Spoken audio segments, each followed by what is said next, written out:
Assalamualaikum warahmatullahi wabarakatuh. Selamat datang, selamat berjumpa kembali di channel Islam Nusantara, channel yang selalu setia dan standby di ujung selatan Pulau Jawa.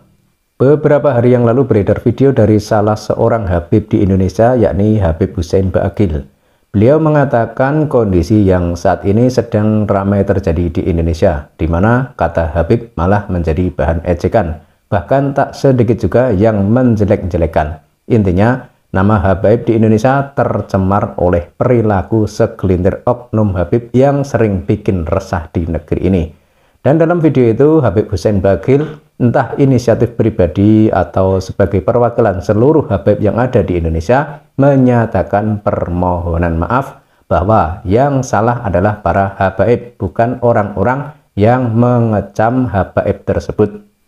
Dan tindakan itu perlu kiranya diapresiasi, meski sebenarnya yang dimaksud Habib di sini yang tidak disukai oleh rakyat Indonesia adalah hanya segelintir oknum Habib saja yang suka bikin gara-gara. Mereka bertindak sewenang-wenang terhadap warga pribumi dengan mengatakan kata-kata yang tak pantas. Dan jika ada warga pribumi yang membalas kata-kata kotor itu, maka akan dipersekusi. Kemudian bisa juga dikatakan sebagai pembenci dzurriyyah Nabi. Orang awam mungkin akan tergetar dengan ancaman ini.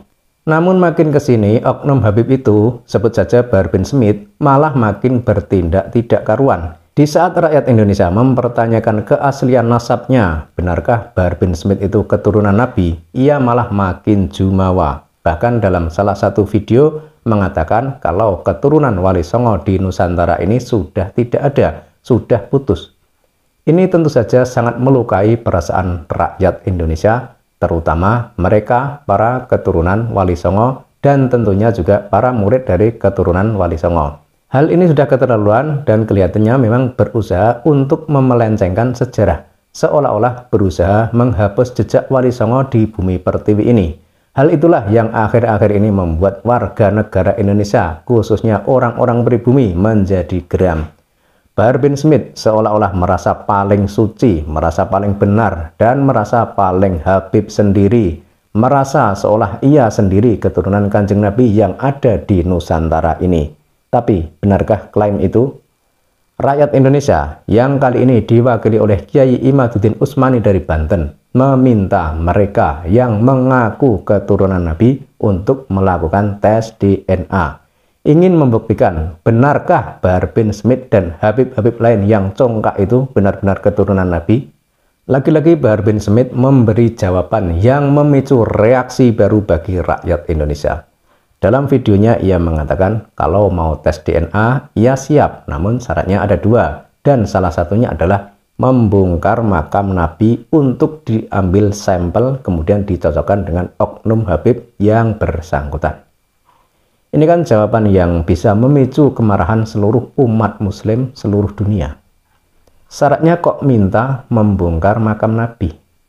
Dan jelas tidak mungkin dong, kalau kita sebagai orang Islam mengaku sebagai pengikut Kanjeng Nabi, tentu tidak mungkin mau melakukan hal itu.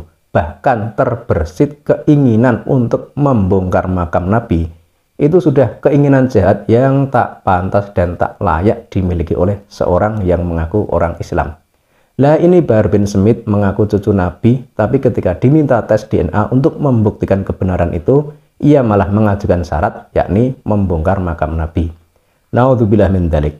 Jadi makin kesini makin tampak jelas saja aslinya oknum Habib yang selama ini suka bikin resah di negeri ini. Makin kesini makin pudar kepercayaan rakyat Indonesia pada Habib yang bertingkah hanya segelintir orang, namun yang mendapat getahnya seluruh habaib yang ada di Indonesia. Maka melihat kekisruhan itu, Habib Hussein Ba'aqil meminta maaf kepada rakyat Indonesia, terutama warga pribumi yang sudah merasa tersakiti oleh kelakuan segelintir oknum Habib tersebut. Dan yang dilakukan oleh Habib Hussein Ba'aqil ini patut diacungi jempol. Namun pertanyaannya, apakah cukup permintaan maaf dari seorang Habib? Padahal Habib itu bukan termasuk Habib yang dibenci rakyat Indonesia. Dan dalam hal ini adalah Habib Hussein Ba'aqil. Ya tidak cukup lah. Yang kita tunggu itu sebenarnya adalah lembaga atau Dewan Habib yang ada di Indonesia ini melakukan tindakan terhadap oknum Habib yang sudah bikin resah tersebut. Bagaimana sikap dan tindakan Robitoh Alawiyah melihat kondisi seperti ini? Apakah akan tetap mendukung dan melindungi oknum Habib yang membuat geram warga pribumi, atau mau melakukan hal yang sekiranya bisa membuat keadaan menjadi lebih nyaman? Kita tunggu saja. Dan slogan atau semboyan bahwa ulama atau Habib yang baik adalah mereka yang banyak dibenci orang nampaknya sudah tidak berlaku di negeri ini. Mungkin zaman dahulu waktu Islam belum menyebar luas seperti sekarang ini, hal itu bisa dijadikan barometer. Misal seorang ulama atau Habib dibenci oleh orang-orang yang belum Islam karena tidak mau menerima ajaran Islam. Bisa dikatakan ulama itu orang baik. Sebab dalam dakwah banyak mendapat rintangan dan godaan, yakni dibenci orang-orang karena memperjuangkan agamanya. Tapi ini di Indonesia bro, mayoritas penduduknya muslim. Kalau ada ulama atau kiai dibenci atau dimusuhi banyak orang, belum tentu karena ia melakukan kebaikan dan kebenaran, namun lebih cenderung karena ia melakukan kesalahan dan kericuhan. Sehingga banyak orang yang tidak suka. Kalau oknum ulama atau Habib itu baik-baik saja, otomatis rakyat Indonesia akan mencintainya, akan merindukannya, akan selalu mengharap kehadirannya. Jadi intinya yang ditunggu rakyat Indonesia saat ini adalah bagaimana sikap yang akan diambil oleh lembaga habaib di Indonesia dalam menyikapi oknum Habib yang suka bikin kekacauan di negeri ini. Salam waras.